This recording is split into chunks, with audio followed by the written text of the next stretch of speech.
This story took place in the summer of 2018 in a quiet city in southern China. At the time, a 30-year-old freelance illustrator named Lu decided to move away from the noisy city center to a more peaceful suburban area. He found a one-bedroom apartment on a rental site. It was surprisingly cheap, only about 1/3 of the market price. The place was on the first floor of an old red brick building, with a small yard overgrown with ivy and moss. The layout resembled something out of a Japanese horror film. The interior was worn but clean, freshly painted white, and had simple furniture. It felt like a peaceful haven.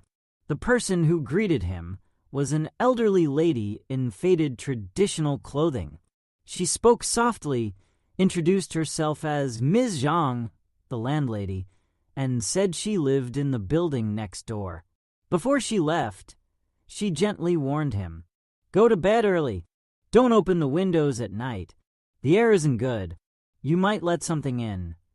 Lu chuckled and chalked it up to old superstitions.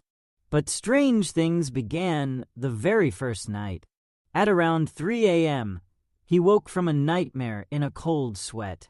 In the dream, he was lying on the floor, paralyzed, watching a woman in white bend over him with a grotesque grin, her mouth split to her ears. He sat up, heart pounding, and clearly heard a soft drip sound from inside the walls, as if water was leaking above him. But when he turned on the light and checked, there was no water. The next morning, he noticed a plastic basin under the kitchen sink filled with a thin red liquid that looked eerily like diluted blood. He took a photo and sent it to the landlady. She replied casually, "Old pipes. Don't worry about it." From that day on, the dripping sound came back every night at exactly 3 a.m. Sometimes it was water. Other times, it sounded like fingernails scratching against glass. And on some nights, it was a woman's whisper, "Give it back. Give it back." Lu's mental state began to deteriorate. His illustrations slowed. He felt tired, heavy, and constantly on edge. He could swear someone was in the room with him at night. One night, while brushing his teeth, he looked in the bathroom mirror and saw someone standing behind him. When he spun around, nothing. No one.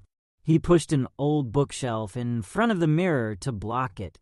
The next morning, it had tipped over by itself, no open windows, no breeze. And there, on the mirror's surface, was a handprint from the inside.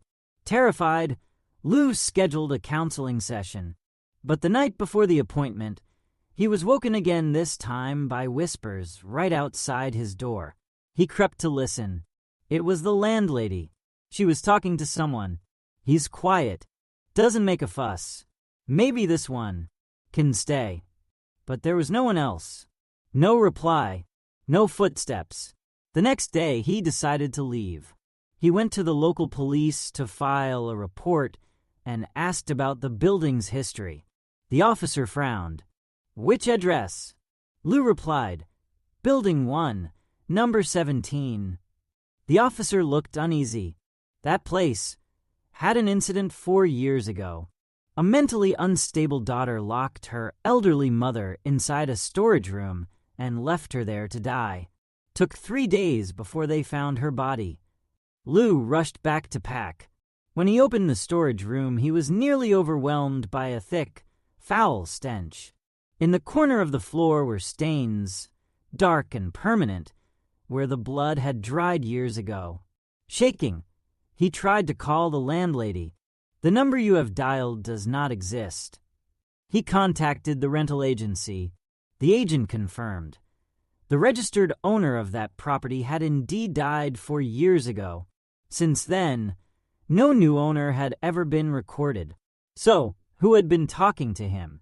Who had taken rent, replied to messages, and stood outside his door at night? Lu never worked as an illustrator again.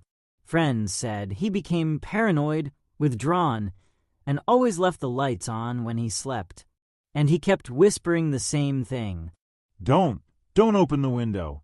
She's right outside.